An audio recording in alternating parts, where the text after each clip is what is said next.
Hello and welcome back to the channel. My name is Brianna and this is For Pause in a Book. I make book and lifestyle related content, so if that's something that you're interested in, make sure that you hit that subscribe button down below. Today we are kicking off our series of reading the SPFBO Finalists.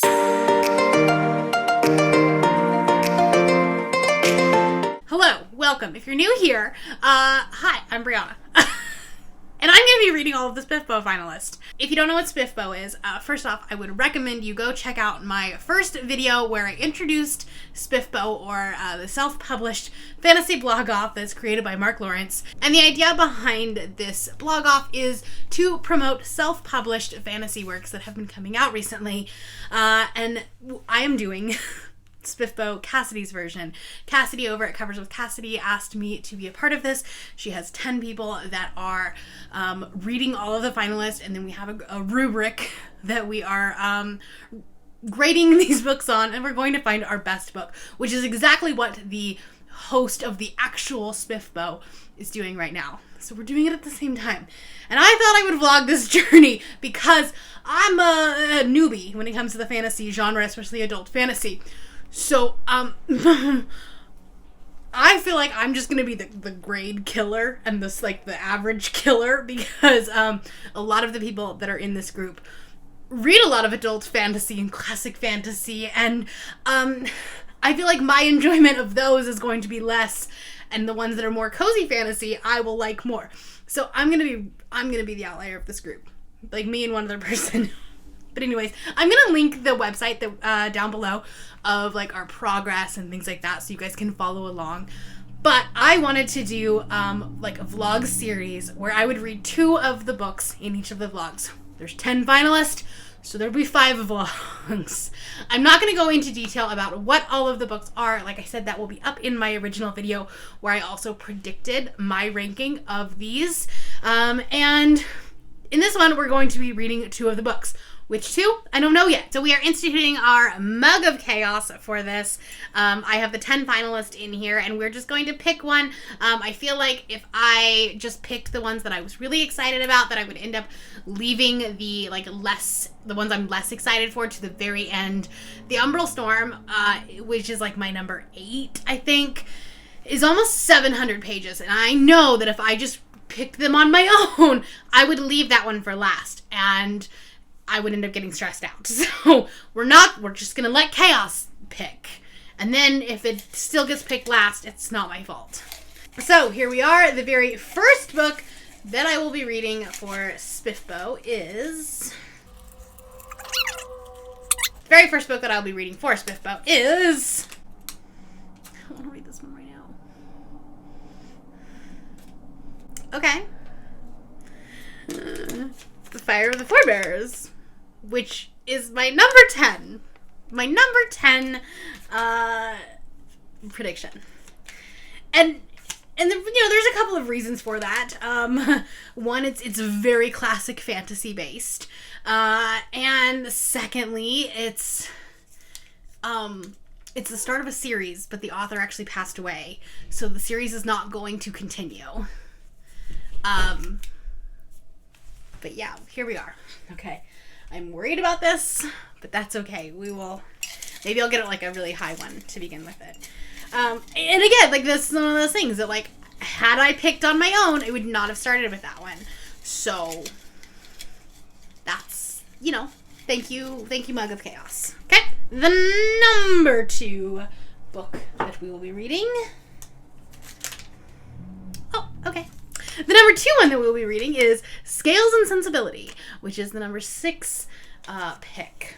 And this is like a Regency era romance with dragons. I think it's like a Sense and Sensibility retelling or reimagining, but with dragons. And that seems cozy and whimsical. So, yeah. I put this one kind of in the mid of my predictions, because I actually really am excited about a large majority of these books. So, like, the top are very, like, intermixed, and I really don't know what's going on.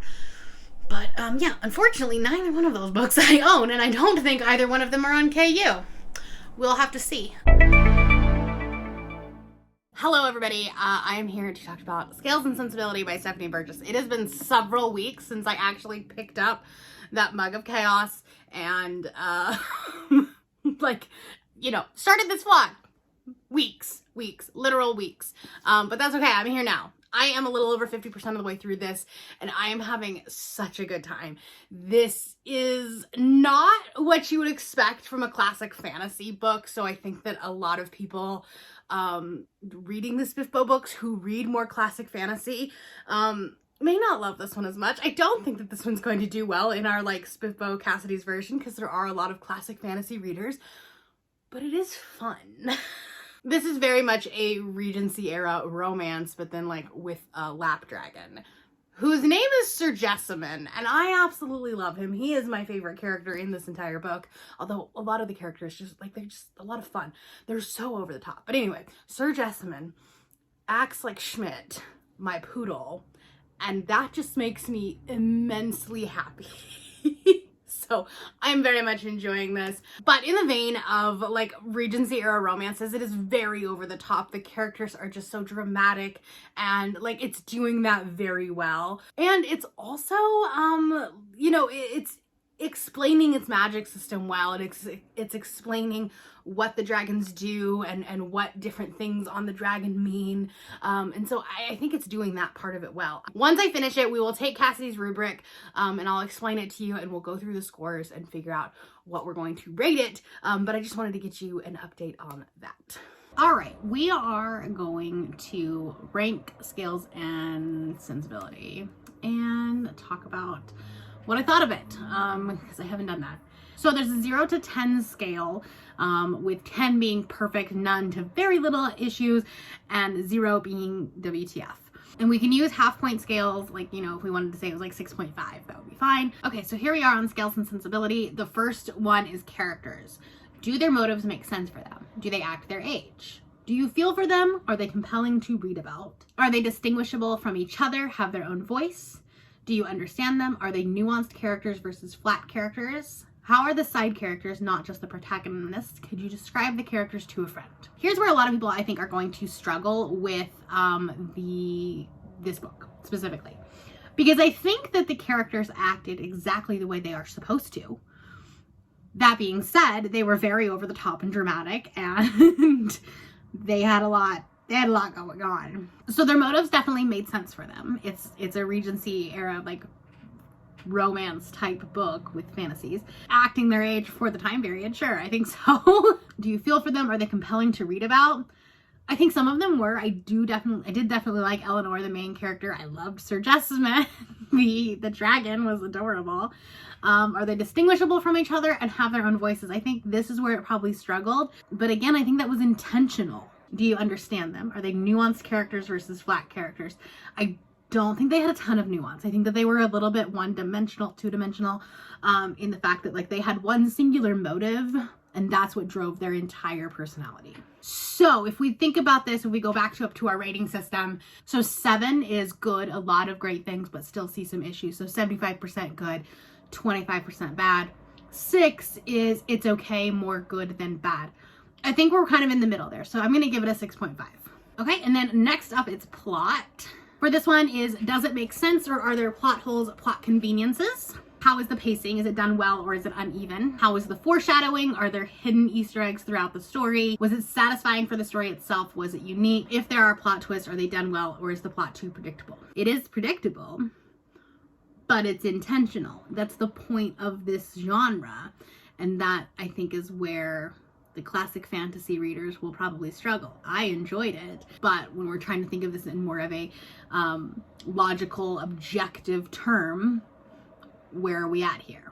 I do think that there were some plot conveniences. I think that there was like a lot of insta-love in this. More so than like even some Regency romances. It was like she was writing this book and she had the story going along, and then she was like, oh yeah, I gotta put these two characters together at the end of it. I do think that the ending was satisfying though. It wasn't unique, but that's intentional. I think we're gonna give it a 7. We're gonna give it a 7. That's, yeah. Okay, the world building though. Let's read what it says, but I actually enjoyed the world building. building. Okay, does the atmosphere work? Do you feel immersed in the story? 100% I did. A lot of that I think had to do with the characters and how they were acting in the world. But then when they were talking about London and going into town and talking about the different houses and how they were, you know, having this party and stuff like that, like I really felt in that Regency time period. So I do think that the atmosphere really worked. Does the magic system make sense? Do you understand how it works? I think they did a really good job of explaining how the dragons work, how, like, what different things on the dragons mean, things like that. If there are rules, do they work or do they contradict themselves? Were these rules broken at any point? I don't think so. Do the timelines make sense? Do outside factors add or bring in definition to the world? For example, different cultures. We didn't have any different cultures. It's like England. But it was fun. Unique, interesting, too similar to other things. It was similar. I recently read Half a Soul, and I think that the atmosphere and the vibes of that book are very similar. But again, I think it's intentional. I think this one we're kind of going like, so 7 is good, a lot of great things, still see some issues, 75% bad, 25%, or 75% good, 25% bad. I think it's better than that. So is it an 8? I think we're gonna go with 8 on that one. I think that feels good. All right, and then the writing. Let's look at that rubric. How is the prose? Does it work for you? Are there editing issues? I don't think so. I actually think the writing was very well done. How are the themes and content? Does it make sense for the genre, subgenres, and it's in? Everything that I've been saying that like this is intentional, that's the writing, right? Is there consistent word choices and imagery? Is it clear, precise? Yes. 100%. How is the dialogue? Well executed and natural, or is it clunky and not as fluent? Yes and yes. Actually, it's clunky, but it's very much fits the time period. You know, it's over the top, it's dramatic, that kind of thing. Is there a good ratio of dialogue to narration? I think so. Did the authors leave things unexplained? Were things clear? Was there a lot of unneeded information? I really don't think it was. I'm not sure that it's quite a 9, which is excellent. Very little issues, but is it better than great?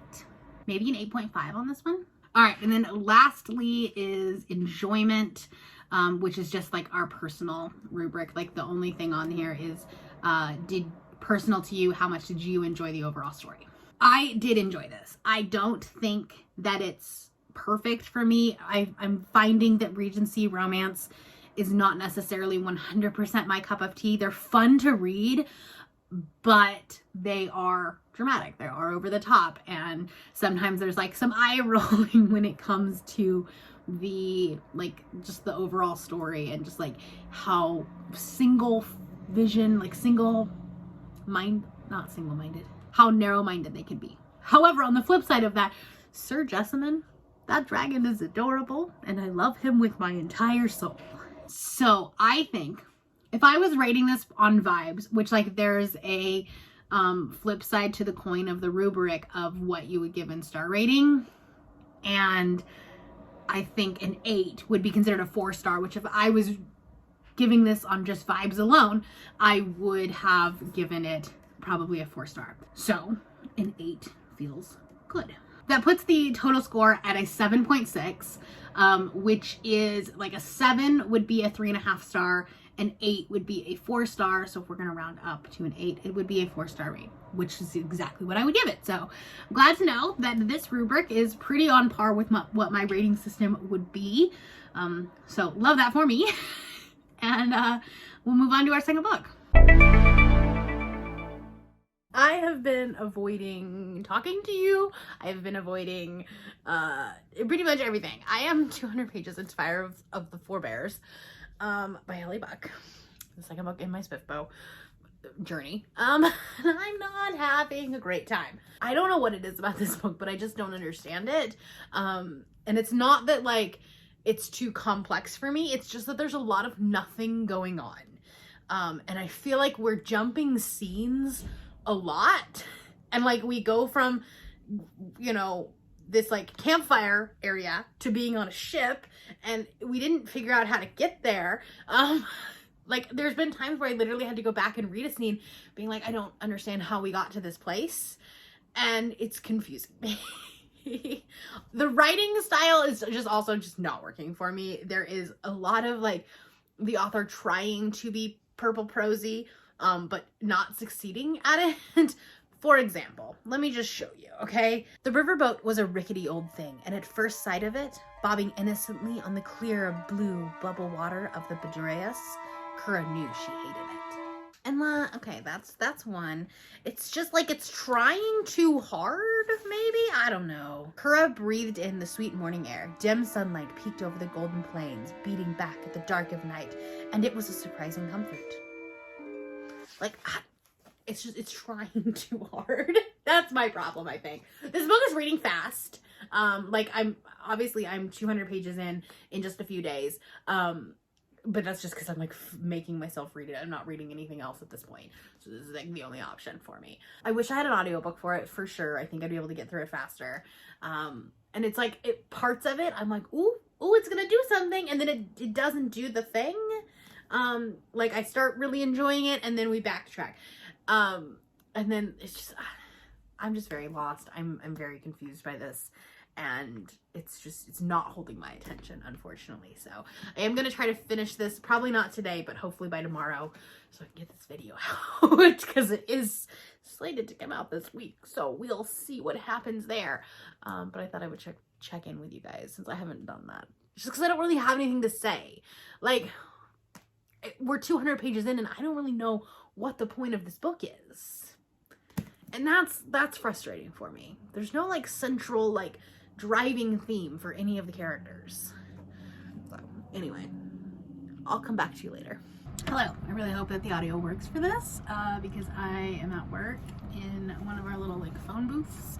So here we go. I finished Fire of the Forebears. I will say that like the last 150 or so pages, it did pick up, it did like start finding its feel, like finding its groove, but like it was too little too late at that point. And I just like there was just so much going on that nothing was going on, if that makes sense. There was a lot of fights, a lot of journeys, a lot of like it didn't know what it was trying to do for me, anyways. And then the writing, I've talked about this before, the writing just did not work for me at all. So let's discuss. So characters, do their motives make sense for them? Do they act their age? I guess, but I never really knew what their motives were. Do you feel for them? Are they compelling to read? That was the thing. No, they weren't. I never felt for the characters because you were thrown into the action so quickly. I just never figured out, like, I never got to know the characters. If I really love a character, I will read them do anything. I will read them make dinner. I will, like, whatever. It doesn't matter. But if I don't love the characters, everything else kind of falls apart. Are they distinguishable from each other? Have their own voices? I didn't think that they did. There were some characters halfway through the book that they mentioned their name, and I was like, who are you? Have we met you before? So no. And the side characters really didn't have any distinguishing personalities either. So on our rating system, I think we're between a 4 and a 5. So 5 is meh, 50% good, 50% bad. Below par would be a lot of issues, but still some good. So I think we're gonna call it, maybe we call it a 5. For the plot, does it make sense? Are there plot holes, plot conveniences? I think it jumped around way too much. The pacing is not well done. The foreshadowing, there were hidden Easter eggs throughout the story. Maybe, but I didn't care enough to like really look for them. Does that make sense? Was it satisfying for the story itself? Was it unique? I don't think it was. I think it very heavily leaned into the classic fantasy trope, which is not generally my favorite, and I don't think that it did anything unique with those classic tropes. I understand they're called classics for a reason, like they are generally well loved, well used, but in 2022, 2023, we have to go a little bit beyond that, a little bit outside the box, and I don't think this one did that in any way. And I do think that the plot was very predictable. So I think we're gonna give it like a 5.5 for the plot. It wasn't like it's okay, more good than bad, but I don't think it's quite 50%. This one is a struggle for sure. The world building, I think, is where this book really did well. I do think that we really understood the world, we understood what was going on, we understood the monsters, the atmosphere did work, and we felt immersed in that story. The magic system, I think it makes sense. Can you picture the world? I absolutely could. I really could. The author used a lot of descriptive language, which we'll talk about a little bit more in the writing, because sometimes it didn't work or sometimes it was a little bit overly done. But when it did come to describing the setting and the mountains and the, like, you know, everything that they were walking through, you did feel it. So I think I'm going to give world building a 7, which is good, 75% good, 25% bad. Now, the writing. This is where it really struggled for me. So, how is the prose? Does it work for you? Are there editing issues? Yes. Yes. And one time it said that the character's small eyes shone like that of a child. And I don't know what that means. What does that mean? What are we talking about? So, absolutely not. Are there consistent word choices and imagery? Is it clear? Is it precise? I mean, it's a little too clear and not precise at all. I don't know. No, it didn't work. How was the dialogue? Well executed and natural, or is it a little clunky, not as fluent? Okay, here's one of the characters said y'all. In a classic fantasy, they said y'all. And that 100% took me out of the story. Not that I was like that in it in the first place, but like, no. So it needed a lot of work. It needed a lot of work. I think we're going to call it a 3. That feels harsh, but I think that that's where we're at. Do I call it a 4? Like, I struggled through this book. I really, really did. I did not want to read it. But then there would have these moments where it would glow up. Like, it would like have this little just spark of hope and excitement that I'd be like, okay, let's read. And I did read it fast. The chapters went by very fast, which did help in the enjoyment factor a little bit. Let's call it a 4. Because that would be a 2-star, which seems like it's on par. So that puts it at a 4.9, which is not great. That's a 5 is a 2.5. So that's where we're gonna sit it at. Okay, so that is all I have for you for this vlog. I have already started the second vlog, so I know what I'm reading for it. I am excited. It's gonna be a good time. So that one will come out later this month.